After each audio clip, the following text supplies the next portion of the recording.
میں تو جب بھی پولیس لائن سے گزرتا ہوں تو ان شہداء جو تصویریں لگی ہوئی ہیں پولیس کے، تو ظاہر ہے وہ ہمارے لیے ہی شہید ہوئے ہیں. میں پولیس کا بھی، کیونکہ وہ ہمیشہ بیچ میں سینٹر میں پستے ہیں. جب بھی پولیٹیشین یا کوئی بھی آرڈر دیتا ہے وہ بیچارے تو اپنے آرڈر کے پابند جاتے ہیں جو ہے نا وہ کرنے کے لیے. تو جیسے ہماری پارٹی کے اندر کالی بیڑے موجود تھی جنہوں نے خان صاحب کو اسٹیج پہ لے کے آئی، ایسے پولیس کے اندر بھی چند کالی بیڑے ہیں جو ہے نا.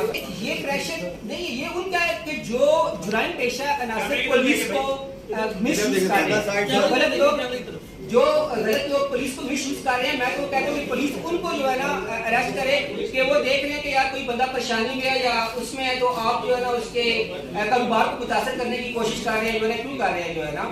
آفتاب صاحب یہ بتائیے کہ آپ کی جو ساری پریس کانفرنس ہے ٹرسٹ پولیس مانو طریقے کو میں نے عدالت معزز عدالت میں پیش ہونا ہے، تو اس کے لیے میں شامل تفتیش ہوا.